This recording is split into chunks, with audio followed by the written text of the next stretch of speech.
Hey, what's up, everyone? This is the KMN 1971, back with my latest comic book haul.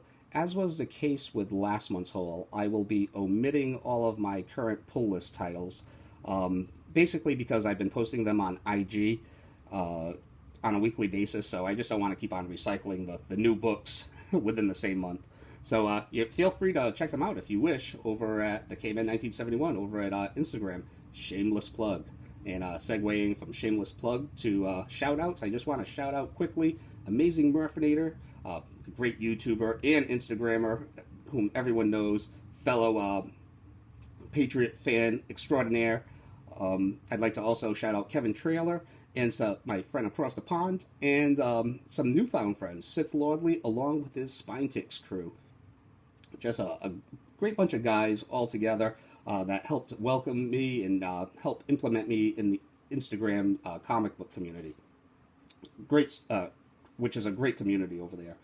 Sith Lordley, along with his Spine Ticks crew, also have a show that I believe it comes out on every Saturday night around 11 o'clock.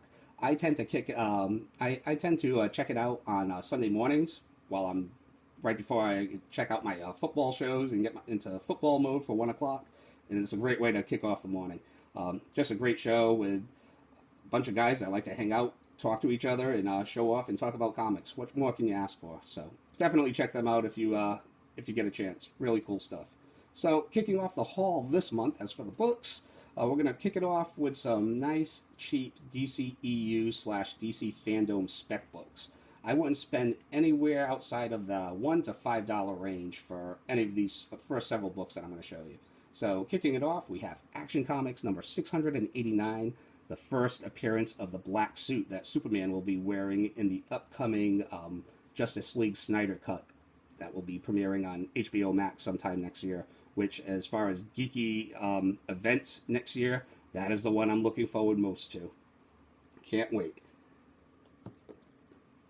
Here we have The Fury of Firestorm number 35, first appearance of the Weasel, not Pauly Shore. You have to be old to get that pop culture reference. Green Lantern, number 173, first appearance of the Javelin. And Superman number 4, my second copy, which features the first appearance of Bloodsport. This is an upgrade from the copy that I have because this thing is like bone white. All three of these characters will be premiering in the upcoming Suicide Squad movie from James Gunn, another movie that I'm really, really anticipating and have high hopes for. But I don't believe that any three of these characters will be surviving by the end of that movie. Just my opinion, so please spec lightly. Brave New World, number 1, a book that I used to own and got rid of in a cheap box of filler stuff that I traded into a comic book shop, and I ended up buying it again. This features the first appearance of Ryan Choi, the fourth Atom, I believe, who is also rumored to play a role in the upcoming Snyder Cut. So, why the heck not? Here's a book that I just recently saw in a Bad Avenger haul. New Titans, 93. I'm a gigantic Titans dork, and I love me some Adam Hughes, and this contains an Adam Hughes Starfire centerfold. Don't judge me unless you really feel like you have to. Some cheap Marvel specs, too. Here's Mark Spector, Moon Knight, number 4. I bought this probably about 3 months ago, and I still haven't opened it up yet. So I forget which character makes their first appearance here. I want to say it's a future sidekick of Moon Knight. I don't know, but it was cheap enough, so why not? Power Pack number 17. This is features where Franklin Richards joins the Power Pack. I guess this is a comic that has been bouncing around the YouTube comic book community as of lately. I guess the rumor is that Franklin Richards will be appearing in Power Pack in some capacity on big screen or small screen. I tend to doubt it. I would take it with a gigantic grain of salt, as with any rumors that bounce around here that aren't verified from a legitimate source. But it's a fun part of the hobby, so if you can pick these up on the cheap, why the heck not, right? And that is the last time I'm going to say why the heck not, hopefully, in this video. Radioactive Man, number 1. Love The Simpsons, even though I haven't watched the show in prime time in probably over 5 years, but they are a nice, great, sweet slice of American pop culture, in my opinion. So they do have a short list of Simpsons comics that I'd like to add in the PC, and this was one of them. Cool glow-in-the-dark cover. Does have a couple of spine ticks, but it was only $2. It'll do for now. All-Star Squadron number 23, featuring the first appearance and origin of the Amazing Man, who I heard is going to be appearing in an upcoming DC project. I'm not sure. So, but you don't have to twist my arm to pick up a copy of All-Star Squadron. Yet again, an old-school favorite series of mine. Marvel Tales number 252, which reprints ASM number 101, which features the first appearance of Morbius. The poor man's way of attaining it. But hey, reprints are in now, allegedly. Web of Spider-Man number 15, the first appearance of Chance. Anytime I can get any kind of a Spider-Man related first appearance, I always try to, especially on the cheap, I always try to, snatch it up. Along with Batman, X-Men, and Star Wars first appearances. Along with Spider-Man, I guess those would be like my 4 major go-to franchises. Still working on my ASM run. So here's ASM number 206, 207, and number 257, which features the second appearance of the Puma.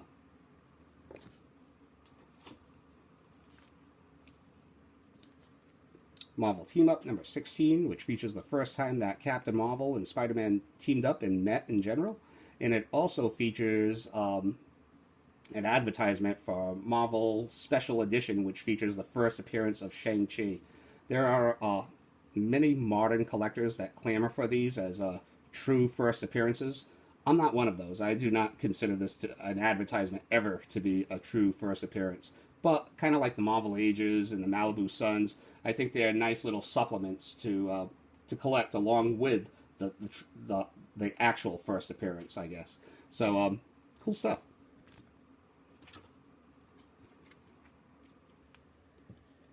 The Man Called Nova number 6. This features the first appearance of the Sphinx, who is a major antagonist of Nova. So pretty cool. Brave and the Bold number 163, which might contain the first time that Batman and Black Lightning met and teamed up. Either that or it was in an issue from Justice League of America from the same era. I own both. I'm just not really sure of the chronological release dates. And I also picked up Brave and Bold number 167, which actually contains interiors from Dave Cockrum. Pretty cool.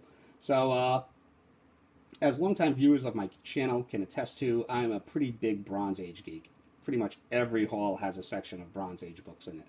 But I don't have a lot of Batman from the Bronze Age. Being a big Batman fan, you would figure I do have a lot of Batman stuff from the Bronze Age. But I became a Batman fan in like the mid-1980s. So aside from some Denny O'Neil and Neil Adams Batman stuff, as well as some Steve Englehart and Marshall Rogers Detective Comics, I don't really have a lot from Batman from the Bronze Age. So lately I've been having a concerted effort to try to bring more Batman Bronze Age into the PC. And the Brave and Bold title is a very cheap way of doing so. And you'll be seeing some other Batman Bronze Age stuff in the upcoming hauls.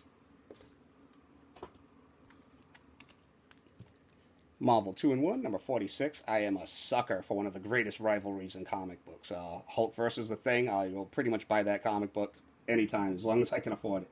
So, and this is a very affordable example right here. Marvel 2-in-1, number 46. I would pick it up if it's out there, man. Alpha Flight, number 1. Another Spinner Rack classic. Great premiere issue, double-sized, jam-packed with action.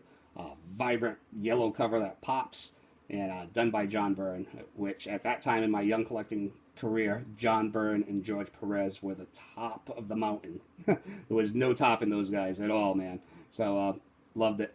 This is my second copy. I have a copy in one of my long boxes. That's probably VF to VF minus, but this thing is pretty pristine right here. So happy to pick it up. As it has been all year, and just about every haul, there's always some Star Wars represented in my hauls. So Darth Vader, number 1. These first 3 or 4 books are not expensive whatsoever, which is kind of rare to say with Star Wars related titles nowadays. But nevertheless, I'm still happy to pick them up. So Darth Vader number 1 from Volume 2. I kicked myself in the butt for for not re-upping on Darth Vader after Volume 1 ended. But I guess I was just annoyed with the whole Marvel constantly renumbering for that number 1 spike over and over again. But kicking myself now. And I guess several of the comics from this run from Volume 2 have spiked, so pretty tough. But gave this a read, and it was excellent, so definitely on the hunt for more. I also picked up Darth Maul 3 through 5, so I can finally read that series in its entirety. And this is just a kick-ass cover. Once again, doesn't go for anything, but a kick-ass cover for sure. So here's number 3, number 4, and number 5.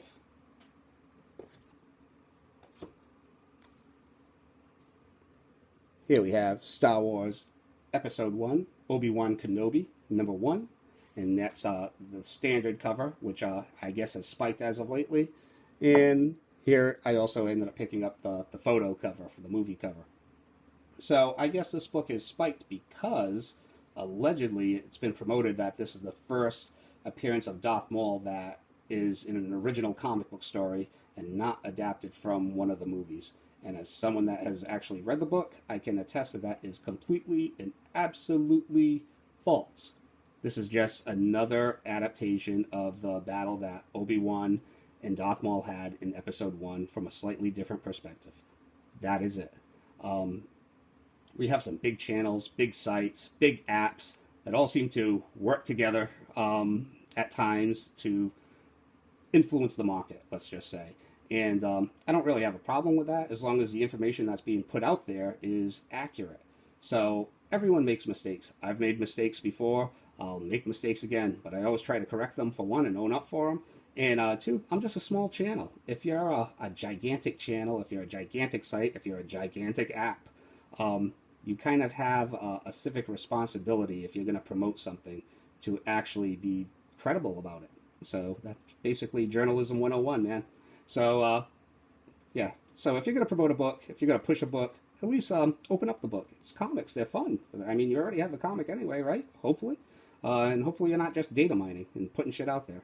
So, rant over. Moving on. Here we go. Once again, inexpensive, but very cool. Star Wars, Battle of the Bounty Hunters. It's a pop-up comic book. I haven't had a pop-up book since the elementary level, but was this still fun? Hells yeah. I ended up seeing this in a Star Wars showcase video by Sith Lordly over on Instagram, and this was a book that I originally wanted in the 90s, and never got around to it, forgot about it, and then when I was watching his Star Wars showcase, I ended up seeing this, and it instantly went on my list. So shout out to Sith Lordly, the Star Wars aficionado of the YouTube community and IG community as far as I'm concerned. Continuing on with some Star Wars stuff. If you have any children, please turn them away so they do not see this face of evil. Star Wars 94, the infamous Ewok cover. $3. Star Wars number 4, finally. The Boba Fett action figure variant. Wanted this one for a while, man, for a long time, at least like 3 years. This was a book that really shot up when it initially came out. I didn't want to pay that price. Tried to get it last year, but by the time it was delivered to me, it was ravaged and damaged, so the seller just let me keep it and refunded my money, and I finally ended up finding an affordable near-mint copy. Finally. So, awesome. Happy to have it in the collection. And while I was looking for that, I ended up discovering this variant cover by accident. Star Wars number 1, an obvious ASM homage of the first appearance of the Punisher, only this time featuring, obviously, Boba Fett in Han Solo on this kick-ass yellow cover. How could I resist it? I don't know how many variants of Star Wars number 1 I have or will continue to buy, but apparently I can't stop myself. We're going to end off the haul with some old school goodness. Strange Suspense Stories, number 75 from Charlton Comics, and this features the first appearance of Captain Atom. Wow. I only paid like $50 for this, less than, a Peach Momoko variant, which is crazy. But very cool, fine plus condition, and the real reason that I ended up picking up that book, the catalyst for picking up that book, was because I ended up picking up this book right here, which is my pick of the haul. Captain Atom, number 83, featuring the first appearance of Ted Kord as the Blue Beetle. We have a CGC 6.0, so fine condition, fine enough for me, especially when it comes to Silver Age. So, love this, man, love it. I have a big affinity to the Charlton characters. Back in the day, my parents used to buy me 3-packs of comics, and sometimes they were Whitman 3-packs. Other times they were 3-packs of a company called Modern Comics, which would actually reprint the Charlton comics from the 1960s. So that was my introduction to characters like The Question, Blue Beetle, Captain Atom, Judo Master, Peacemaker, Nightshade, and I loved all those characters. And eventually, with my short attention span as a child, I kind of lost track of them because they were just in reprinted form at the time. Then flash forward to my early teens, and they ended up reappearing in Crisis on Infinite Earths. And I just love that band. So I've always been a fan of the Blue Beetle from his Charlton roots, as well as his roots in Justice League International, along with Booster Gold and Guy Gardner, Fire and Ice, which is one of my all-time favorite runs. So by picking this book up, I was able to complete the Charlton Trinity of first appearance of the Blue Beetle, first appearance of Captain Atom, and of course, the first one I picked up, Blue Beetle number 1, which features the first appearance of The Question. A Charlton Trinity complete. So, that's all I have for this month. Thank you for taking the time to watch and hopefully like and comment. And, I'll be back next month with another comic book haul. I still have a bunch of books in excess that I've been piling up since this dirty pandemic started. So I'll have enough books for at least for it to take me all the way through to November. So until next time, take it easy out there. Thank you for watching. See ya.